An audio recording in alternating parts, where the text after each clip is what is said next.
எல்லாம் வல்ல கடவுளின் பெருங்கருணையினால் இந்த அருள்மிகு வழிகாட்டு மாளிகைப்பாறை கருப்பசாமி திருக்கோயிலுக்கு வந்திருக்கக்கூடிய அனைத்து பக்தர்களுக்கும் நமது திருக்கோயிலினுடைய அருள் சக்தி மிகுந்த மகிமைகளை யூடியூப் சேனல் மூலமாக ஆங்காங்கே உலகமெங்கும் பார்த்து தன் உள்ளத்துக்குள்ளே தியானம் செய்து கொண்டிருக்கின்ற எல்லா மக்களுக்கும் எல்லா பக்தர்களுக்கும் நம் கருப்பசாமியுடைய அருள் கருணை கிடைத்து அவர்களுடைய எண்ணங்களெல்லாம் நிறைவேறி உங்கள் அனைவருடைய உள்ளங்களும் மகிழ்ந்து குளுமையாகி செம்மையாக வாழ வேண்டும் என்று நினைத்து என்னாலும் உங்களுக்காக நான் பிரார்த்தனை செய்து கொள்கிறேன்.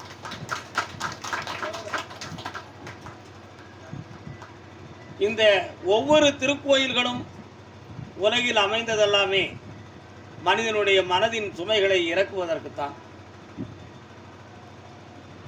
கொடை என்று கொடுக்கிறோமே, கொடை என்றால் என்ன அர்த்தம்? தெய்வத்துக்கு நாம் கொடை கொடுக்கிறோமா அல்லது தெய்வம் நமக்கு கொடை கொடுக்கிறதா? அதனுடைய உண்மையான விளக்கம் என்ன என்பது இன்னும் பக்தர்கள் தெரிந்து கொள்ள வேண்டியது நிறையவே இருக்கிறது.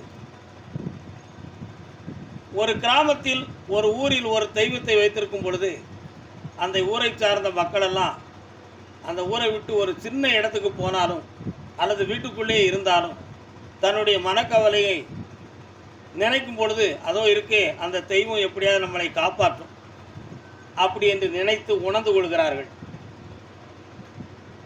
இப்படி ஒவ்வொருத்தருமே அந்தந்த எல்லையில் இருக்கக்கூடிய தெய்வத்தை அந்த தேவதைகளை நினைத்து உணர்கின்ற பொழுது அவர்களுடைய ஒவ்வொருவருடைய உணர்ச்சி சுமைகளும் மன சுமைகளும் அந்த தெய்வத்தின் மீது மானசீகமாக செலுத்தப்படுகிறது.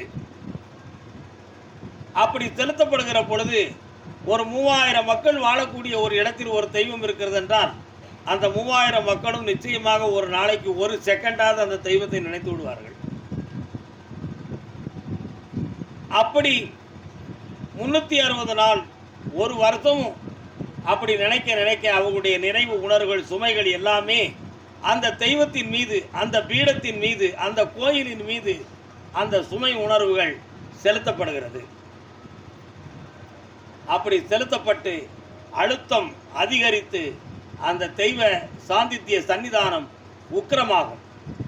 உக்கிரம்னா அதிக அழுத்த நிலைக்கு ஆயிரும். உடனே அந்த ஒரு வருடம் வந்த உடனேயே எல்லா மக்களும் மகிழ்ந்து 8 நாட்கள் அதற்காக காப்பு கட்டி விரதம் இருந்து ஒரு முடிவுக்கு வருகிறார்கள். இந்த அம்மனுக்கு கொடை கொடுக்க வேண்டும். அம்மன் ஒரு சாமிக்கு கொடை கொடுக்கணும். அது என்ன கொடைன்னு அவங்களுக்கு தெரியாது. ஆனால் உண்மையிலே என்ன? குற்றாலத்திலிருந்து தீர்த்தம், பாவநாசத்திலிருந்து தீர்த்தம், காசியிலிருந்து தீர்த்தம், அல்லது ஒரு புனித நதியிலிருந்து ஒரு தீர்த்தம், அப்படி எல்லா தீர்த்தத்தையும் கொண்டு வந்து அந்த சாமிக்கு மேலே அபிஷேகத்தை பண்ணுறோம். பால், தயிர், மோர், நெய், தண்ணீர் எல்லாம் இந்த அத்தனை விதமான அபிஷேகத்தை செய்த உடனேயே இந்த ஒரு வருஷமும் அந்த தெய்வத்தின் மீது இந்த மனிதன் நினைத்து நினைத்து உணர்ந்த சுமைகளெல்லாம் கழுவப்படுகிறது. கழுவப்பட்ட உடனேயே இவனுடைய மன சுமைகளை எல்லாம் ஏற்றுக்கொண்ட அந்த தெய்வம் இன்னும் ஆனந்தமாகவும் சாந்தித்தியமாகவும் இருக்க வேண்டும் என்பதற்காக அதுக்கு அருமையான அலங்காரம், ஆனந்தமான வண்ண மலர்கள், வளமான பூமாலை, பச்சை பரண தோரணங்கள், அதை ஆனந்தமாக நினைத்து கொண்டாடுகின்ற மேளதாள ஒலிகள், இவைகளெல்லாம் சமர்ப்பணமாக்கி அந்த தெய்வத்தினுடைய அந்த சக்தியினுடைய உள் உணர்வை மகிழ்ச்சி வெள்ளமாக மனிதனாக்கி அந்த திருவிழாவுக்கு எல்லாரும் சந்தோஷமாக இருக்கும் பொழுது அந்த மகிழ்ச்சி உணர்வும் அந்த சிலையின் மீது, அந்த தெய்வத்தின் மீது செலுத்தப்படுகிறது. அந்த செலுத்துகிற அன்று, நள்ளிரவு அன்று அதற்கு தேவையான உணவு பதார்த்தங்கள், உணவுப் பொருள்கள், படையல்கள் இவைகளையெல்லாம் வைத்து நீ ஏற்றுக்கொள்ள வேண்டும் என்று மானசீகமாக சொல்லி அதற்கு நாம் அதை கொடையாக கொடுக்கிறோம். கொடை என்றால் வழங்குதல் என்பது பொருள். அதை கொடுத்து அந்த தெய்வத்தை ஆனந்தப்படுத்திவிட்டோம். அதற்கடுத்து ஒரு வருஷ காலமும் மீண்டும் நம்முடைய சுமைகளை, நம் மனவேதனைகளை, நம் துயர அலைகளை அந்த தெய்வ சக்தி மீண்டும் எடுத்துக்கொள்கிறது. இதுதான் அந்த கொடை என்பதற்காக கோயிலை பயன்படுத்துகின்ற விளக்கம். அப்போ ஒவ்வொரு கிராம எல்லைகளுக்குள்ளேயும் ஒரு கோயிலை வச்சுக்கிடுறோம், ஒரு தெய்வத்தை வச்சுக்கிடுறோம். மனிதனுடைய மனச்சுமைகள் தீர வேண்டும் என்பதற்காக இதனை வெளிப்படுத்தி கொள்கிறோம் என்பதுதான் அதனுடைய உண்மையான விளக்கங்கள். அப்படி இருக்கும் பொழுது நம்முடைய ஸ்ரீரங்கத்தில் ஒரு கோயில் ரங்கநாதர். ஸ்ரீரங்கம் என்றாலே ரங்கநாதன் என்பது பொருள். பொற்கோவில், பொற்கொடை கொண்ட கோபுரத்தான். அவருடைய கோபுரத்தை பார்த்துருக்கீங்களா? தங்க கோபுரம். ஸ்ரீரங்க கோபுரம் தங்கத்தில் கொடை கோபுரம் இருக்கு. அந்த கோபுரம் தான் ஸ்ரீ ரங்கநாதனுக்கு அருமையான ஒரு கோபுரம். அந்த கோயிலில் ஒவ்வொரு நாளும் பூஜைகள் நடக்கிற பொழுது ஒரு வாசல்ல ஒரு அரை துண்டை கட்டிக்கிட்டு ஒரு பிச்சைக்காரர் அப்படி ரங்கா ரங்கா ரங்கான்னு சொல்லிக்கிட்டு சாஞ்சி நிற்பார். இந்த பக்கத்தில் ஒரு சிவா சிவா சிவான்னு சொல்லிக்கிட்டு இருப்பார். என்னடா இவன்? ரங்கநாதனே வைணவத்தை சார்ந்தவர். இந்த வாசல் என்னன்னா ரங்கா ரங்கான்னு கூப்பிட்றான், அந்த வாசல் என்னன்னா சிவா சிவான்னு கூப்பிட்றான். அவன் ஒரு கிறுக்கையா, அவன் சொல்லிட்டான், அவனு சொல்லிட்டாங்க எல்லாரும். இவர் அந்த இடத்துல நின்று ஓயாம ரங்கா சிவா ரங்கா சிவா. வார மக்கள் போகிற மக்கள்லாம் அவர் ஒரு சித்தர் யோகின்னு சொல்லி அவரையும் கும்பிட்டு போவாங்க. அவருடைய ஆசீர்வாதம் கிடைக்கணுமே என்று நினைத்து கும்பிட்டுக்கிட்டு அப்படி ரங்கநாதனை போய் பார்த்துட்டு சுற்றி எல்லாம் பார்த்து வரதராஜ பெருமாள், மகாலட்சுமி, பத்மாவதி தாயார், உடையார் சன்னதி எல்லாத்தையும் பார்த்து சாமியை கும்பிட்டு வந்துடுவாங்க. இதை சோழ மன்னர் ஒவ்வொரு நாளும் கோவிலுக்கு வருகிற பொழுதெல்லாம் இந்த வாசலில் நிற்கிறவரை கவனித்து கொண்டே இருக்கிறார். அவர் கவனித்து கொண்டிருக்கையில் இவர் உண்மையிலே பித்தனா அல்லது சித்தனா, எதுவும் சக்தியை பெற்றவனா பெறாதவனா என்ற ஒரு சிந்தனை சோழ மன்னனுடைய உள்ளத்தின் அடித்தளத்திலே இருந்தது. அதை ஒரு முடிவெடுக்க வேண்டும் என்று நினைத்து என்ன செய்தார்னா, ஒரு நாள்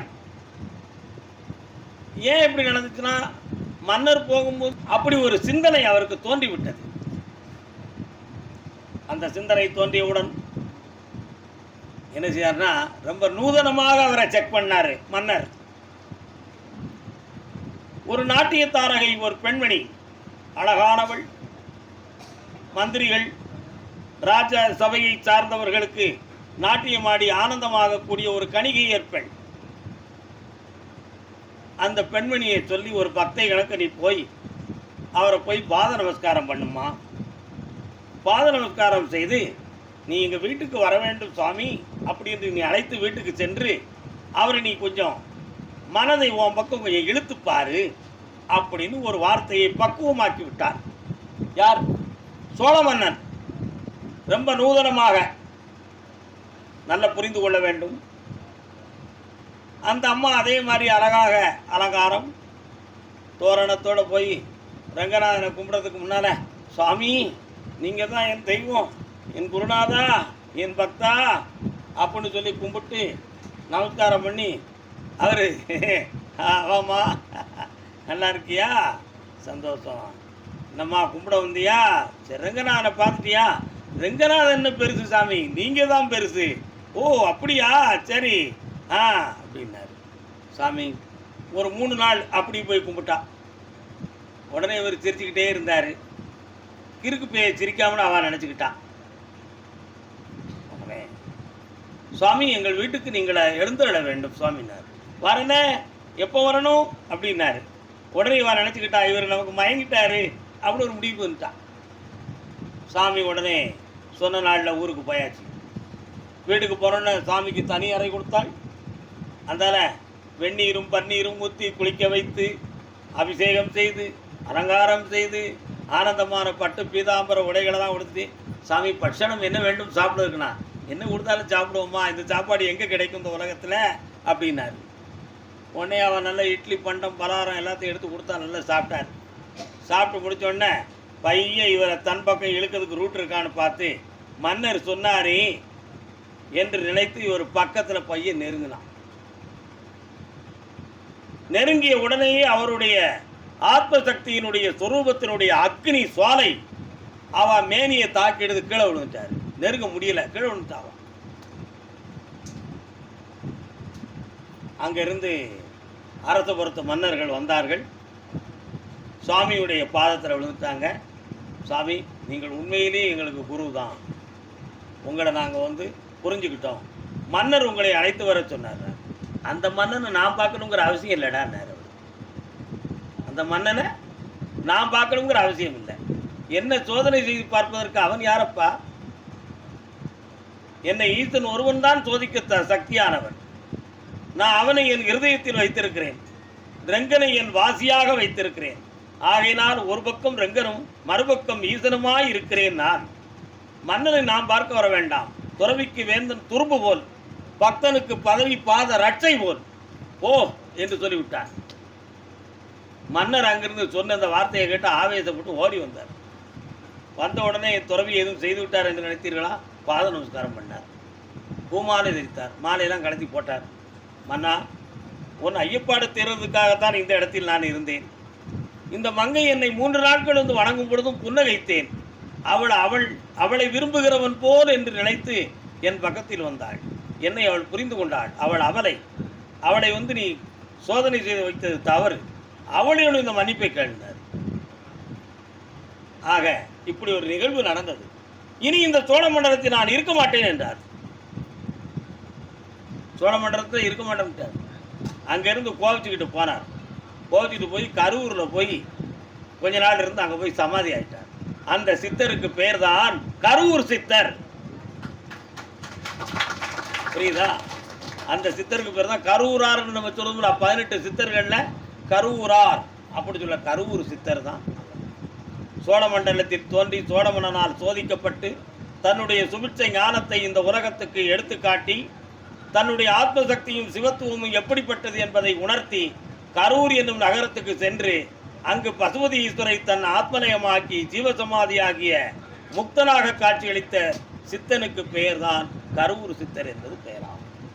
ஆக சித்தர்கள், ஞானியர்கள், யோகியர்கள் எல்லாரும் தன் உள்ளத்தினால் இறைவனை தன் உள்ளத்துக்குள்ளே வைத்து எல்லா சேவைகளையும் எல்லா அருள் ஞானங்களையும் இந்த உலகத்துக்கு பாவித்து மக்களுக்கு புன்னகைக்கிறார்கள்.